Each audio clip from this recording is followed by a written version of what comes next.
亲爱的朋友们，欢迎来到微光夜读。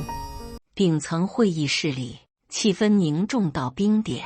5位西装革驰的客户代表眉头紧锁，身旁是满脸陪笑、汗流浃背的总监王震。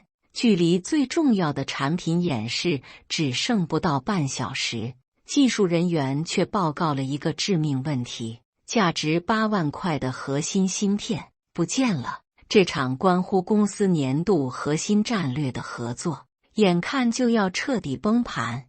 而这一切的始作俑者，项目经理张峰，此刻正坐在楼下的咖啡厅里，平静地看着手机上弹出的退款处理通知，嘴角勾起一抹冷冽的弧度。接下来开始我们本期故事，记得点击订阅并开启小铃铛。张峰，公司的金牌项目经理，以沉稳干练著称。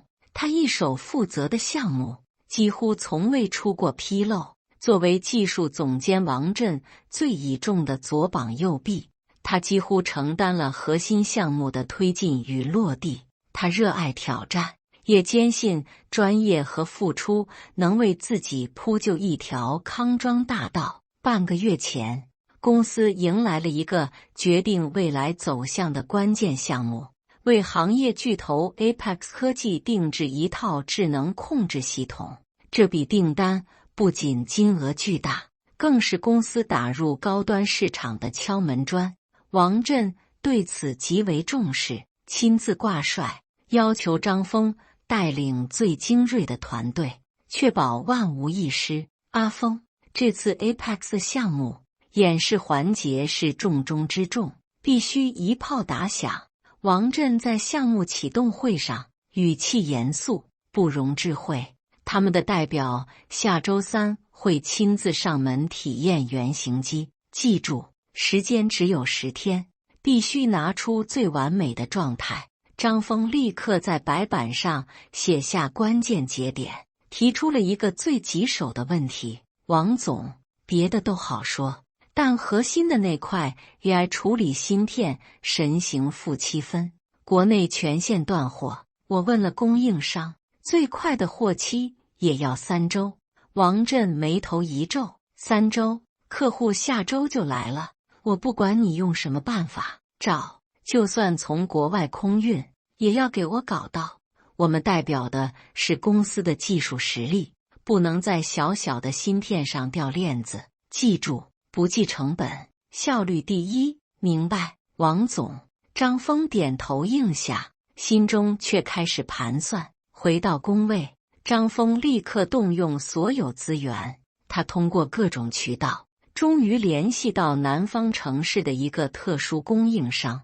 对方手里恰好有一批刚到港的神行7芯片，但对方提出了2个苛刻的条件：第一，价格8万块，不议价；第二，必须立刻全款转账到私人账户，他们不走对公流程，款到发货。张峰立刻将情况汇报给王震，王震的回复简单直接：就按他说的办，马上搞定，别耽误了。王总，走私人账户付款，财务那边流程走不通。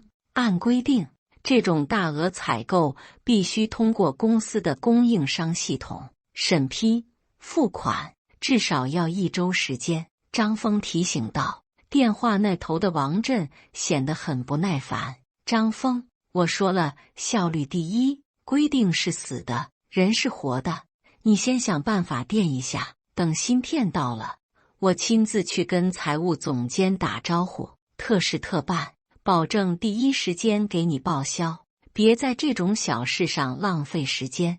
项目搞砸了，你担得起责任吗？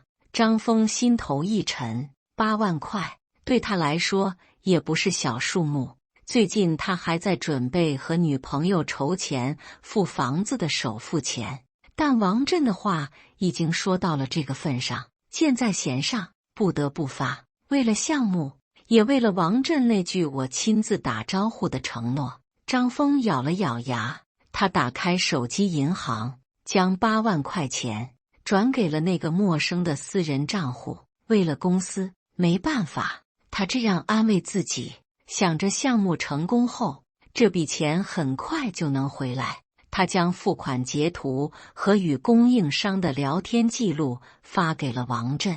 王总，芯片款已付，对方承诺今天就发顺丰空运，明天能到。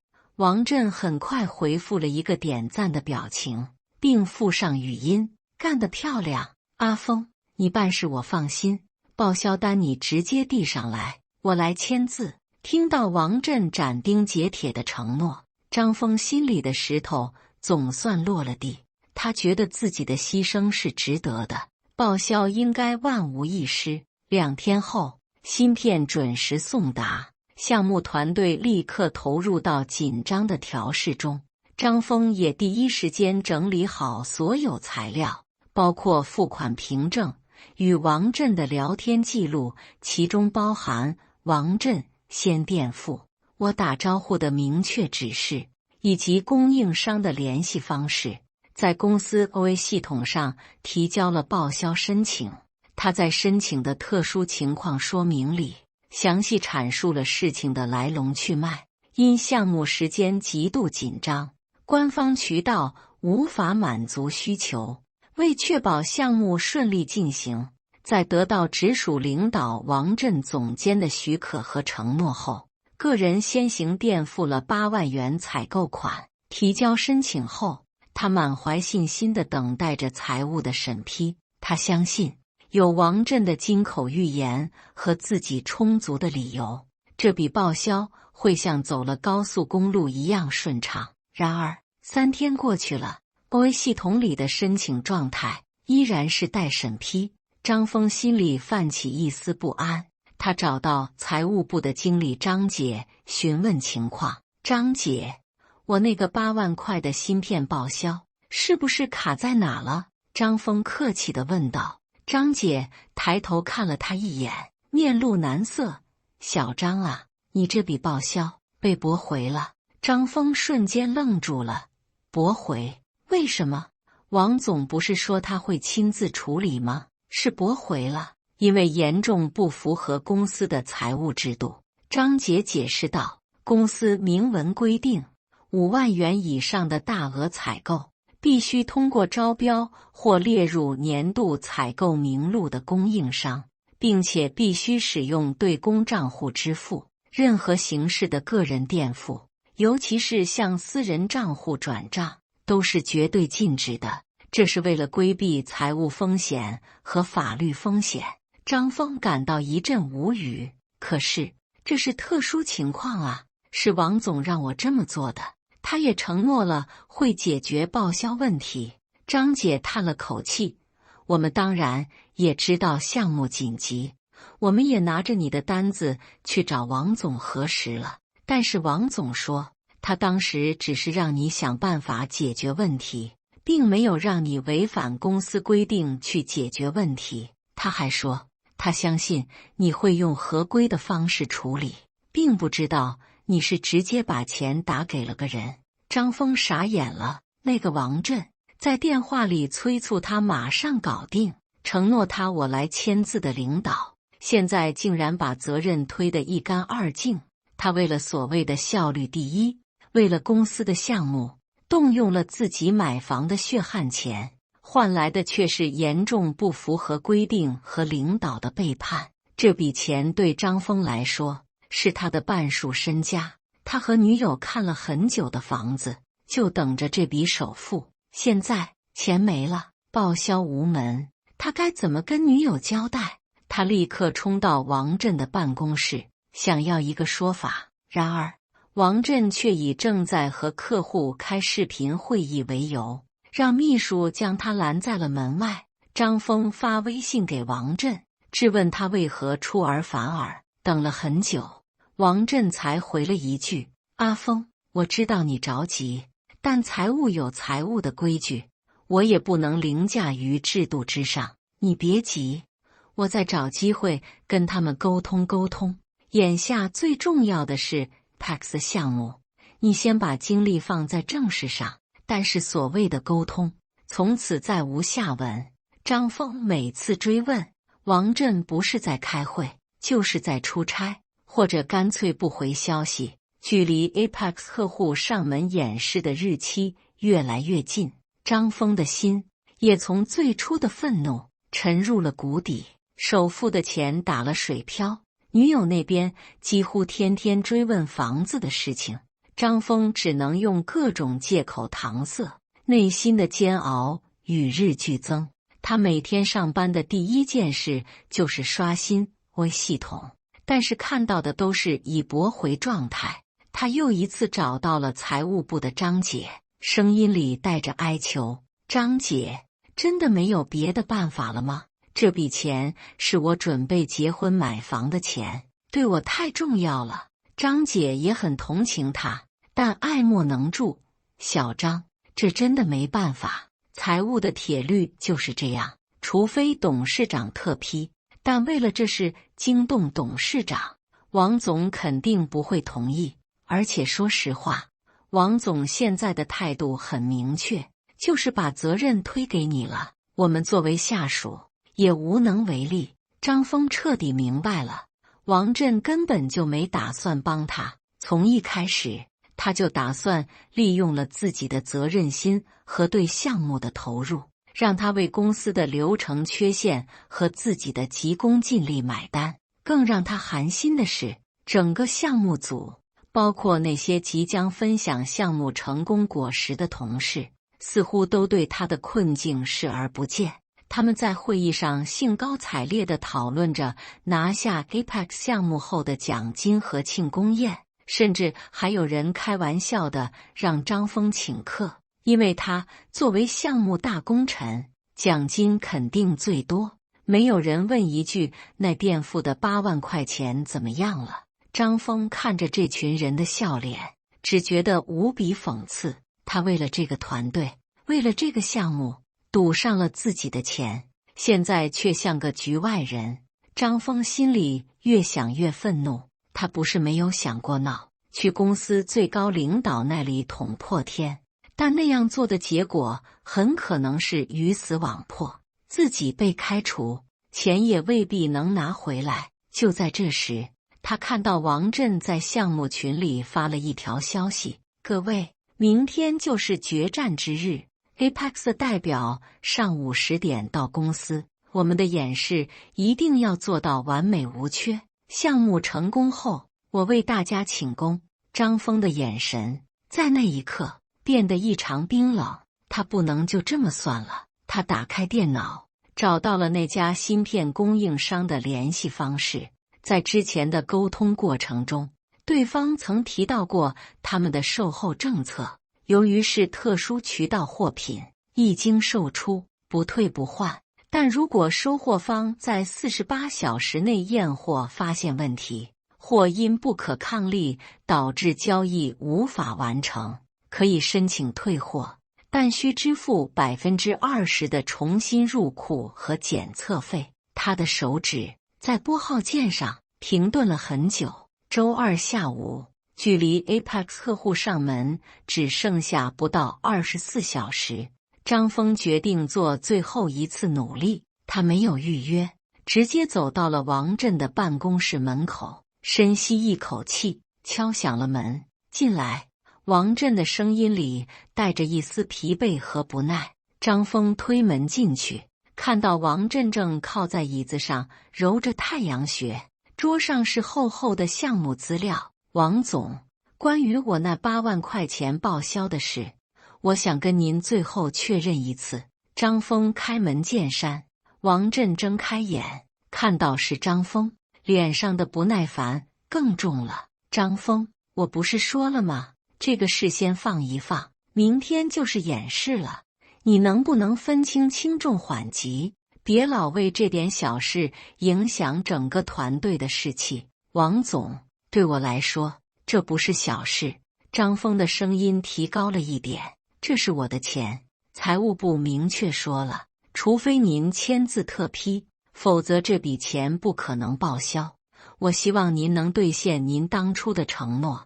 王震坐直了身体，双手交叉放在桌上，用审视的目光看着张峰。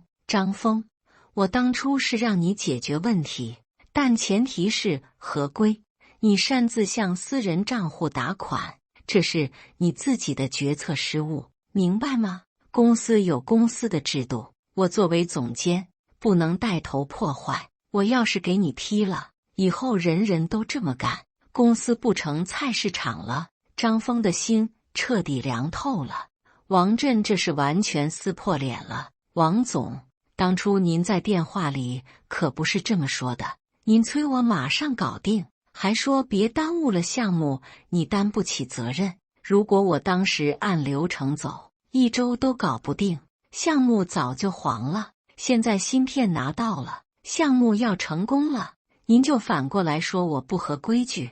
年轻人说话要注意分寸。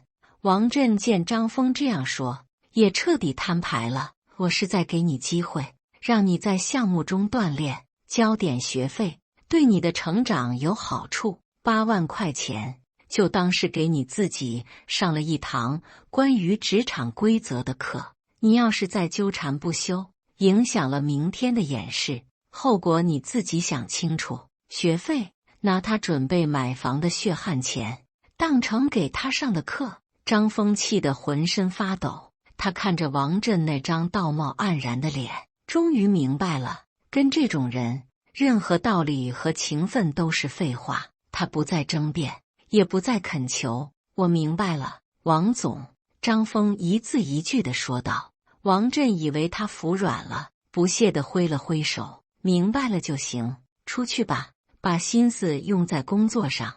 张峰转身走出办公室，在门关上的那一刹那，他心中最后一点犹豫也消失了。他回到自己的工位，拿出手机，拨通了那个芯片供应商的电话。第二天上午9点半，公司的顶层会议室里， Apex 科技的5位代表已经准时落座。王震满面春风地向客户介绍着公司的实力和愿景，技术团队则在隔壁的演示厅里做着最后的系统联调。张峰的工位上，电话一直在震动，屏幕上闪烁着技术组长、项目助理等人的名字。他一概不理，只是将手机调成了静音。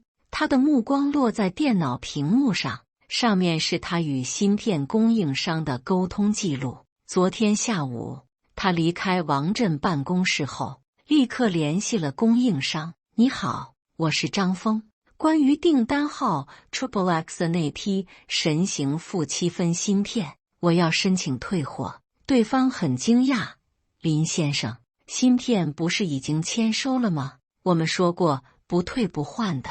张峰平静地回答，签收人是我个人，但现在的情况是，这笔采购的最终使用方 A 公司拒绝支付这笔款项。根据我们之前的沟通，这是不可抗力导致交易无法完成。我作为垫资的个人，现在要求根据你们的售后政策退货并返还款项。对方沉默了一会儿，似乎是在核实情况。林先生，按照政策，退货需要收取20%的手续费，也就是16000块。您确定要退吗？确定。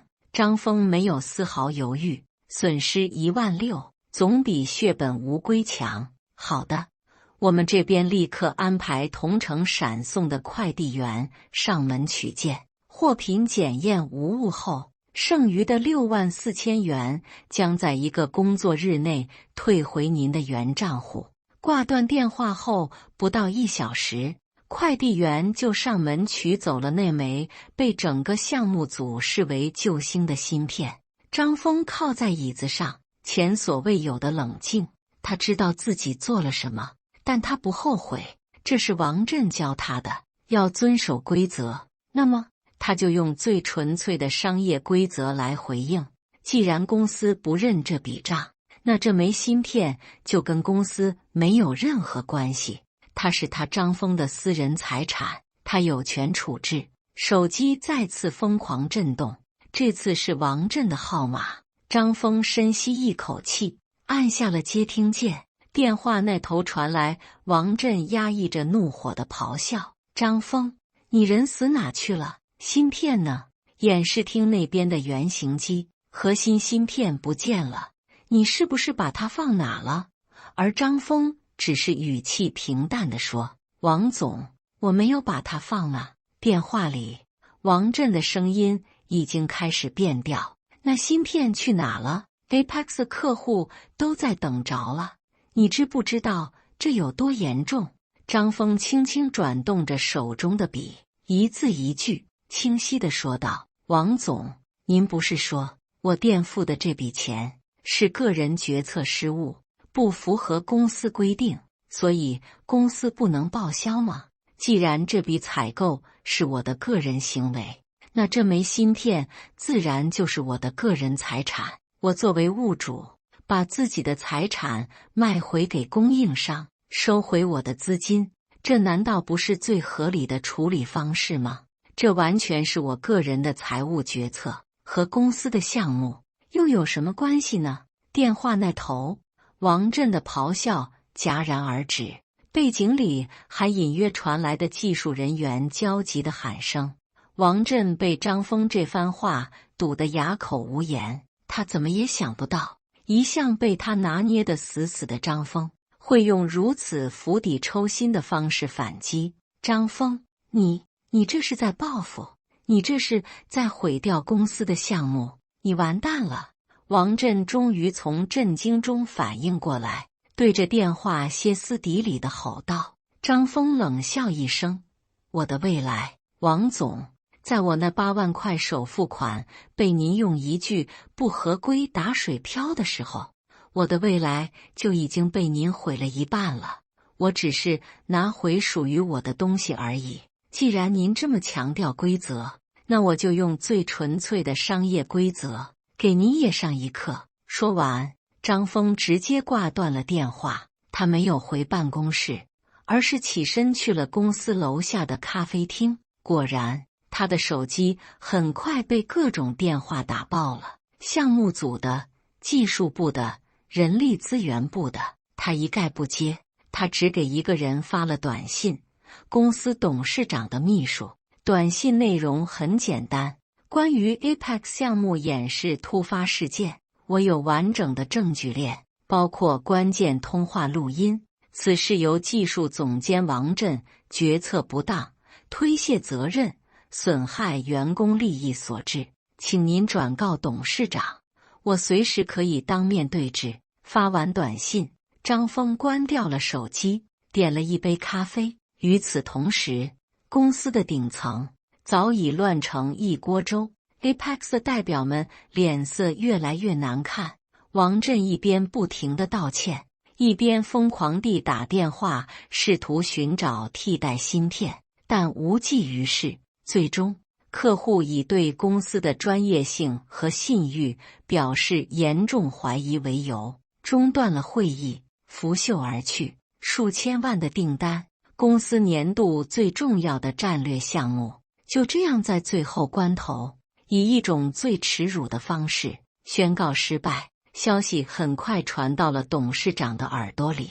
当他看到秘书转发的张峰的短信时，脸色瞬间阴沉下来，立刻通知王震、张峰以及财务、人事总监，下午2点到我办公室开会，一个都不能少。下午2点，董事长办公室，气氛肃杀。董事长坐在主位，目光如刀。王震面如死灰地站在一边，人事和财务总监则表情严肃。张峰最后一个走进来，手里拿着一个 U 盘和一叠打印好的文件。王震，你先说 Apex 项目到底是怎么回事？董事长的声音不大，但充满了威压。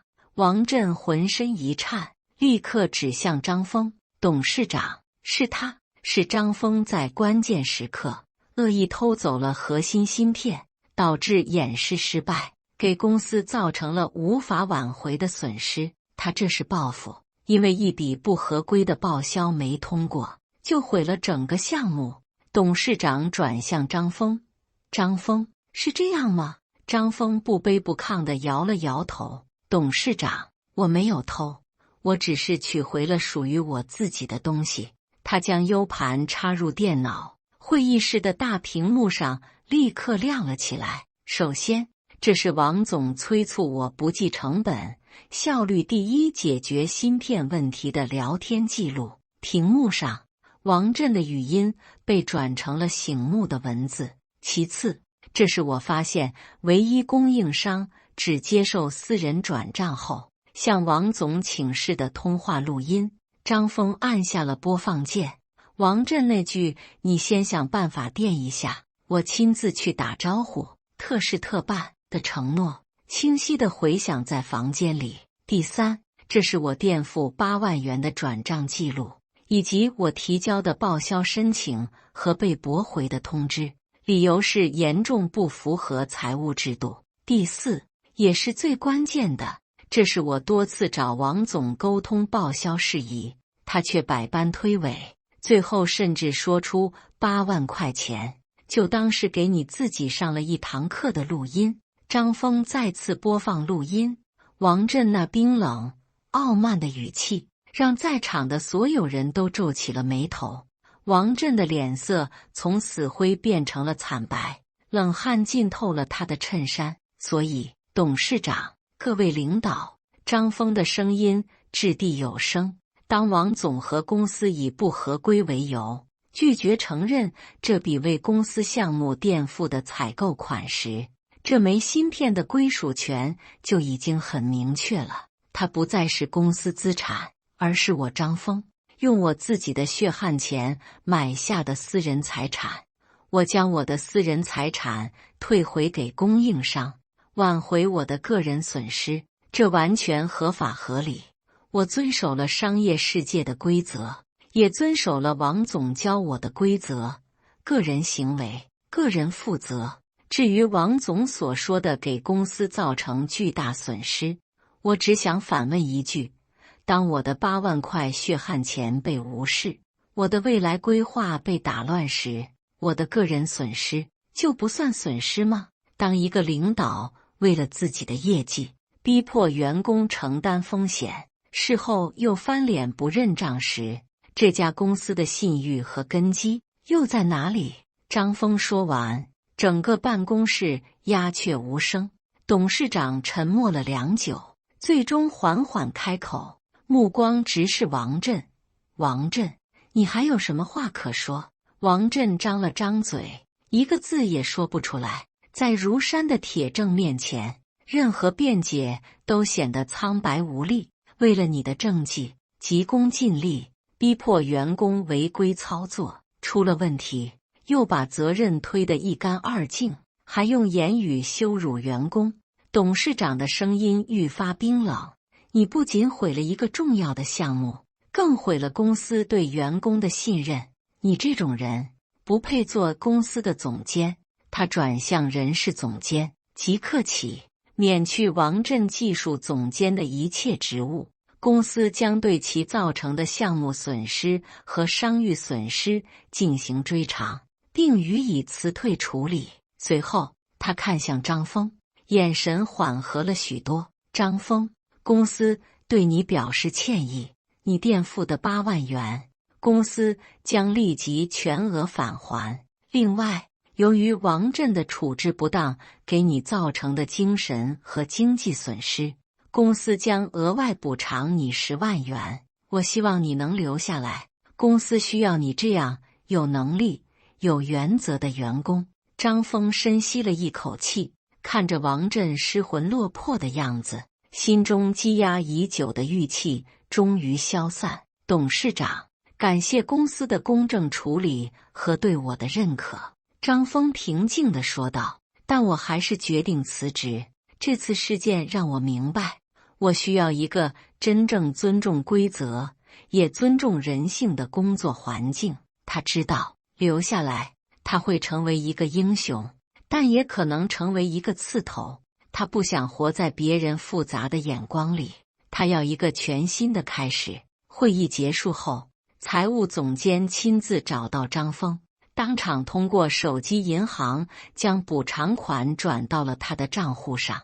看着手机上显示的到账信息，张峰心中没有狂喜，只有一种尘埃落定的平静。他回到工位，开始默默收拾自己的东西。周围的同事们都用一种复杂而敬畏的目光看着他，再也没有人敢上前开玩笑。人力资源部很快为他办好了离职手续，效率出奇的高。在离开公司大门的那一刻，张峰感到前所未有的轻松。他第一时间给女友打了电话，坦白了整件事的来龙去脉。电话那头的女友沉默了很久，最后说了一句：“你做得对，房子我们可以再等等，但人不能活得没有尊严。我支持你。”女友的理解让张峰心中最后一点阴霾也烟消云散。Apex 项目失败，技术总监王震被辞退的消息很快在业内传开，而张峰这个敢于在关键时刻退货的项目经理，也成了圈内一个不大不小的趣闻。许多猎头和公司 HR 向他抛来了橄榄枝，他们看中的不仅仅是他的项目管理能力，更是他身上那股敢于叫板、坚守原则的勇气。1周后，张峰接到了一个意想不到的电话，是 Apex 科技的人力资源总监打来的。林先生，我们通过一些渠道了解了那次演示事件的全部经过，对方的语气充满了欣赏。我们对您的职业操守和魄力印象深刻。Apex 需要您这样的人才，不知您是否有兴趣来我们这边领导一个更重要的项目？张峰愣住了，他没想到自己的一次反击不仅拿回了尊严和金钱，还意外地敲开了行业巨头的大门。他想起了王震那句8万块钱，就当是给你上了一课。他笑了，是的，这确实是一堂价值8万块的课。他教会了他，在职场中，善良需要带点锋芒，原则需要用力量来捍卫。当你敢于亮出自己的底牌，世界反而会为你让路。几个月后，张峰站在 Apex 科技宽敞明亮的办公室里，作为新项目的负责人，意气风发。而公司因为失去了 Apex 这个关键客户，股价大跌，陷入了长期的业务困境。王震则因为被业内拉黑，彻底消失在了这个行业里。阳光透过落地窗洒在张峰的身上，他知道他的人生已经翻开了全新的、无比灿烂的一页，而这一切都源于当初那个决绝的退货决定。那不是结束，而是一个真正的开始。感谢大家的观看，本期故事精彩吗？欢迎大家在下方评论区吐槽。如果你喜欢这类故事，记得点击订阅微光夜读，并分享给更多的人，这会对我帮助很大。再次感谢大家的观看。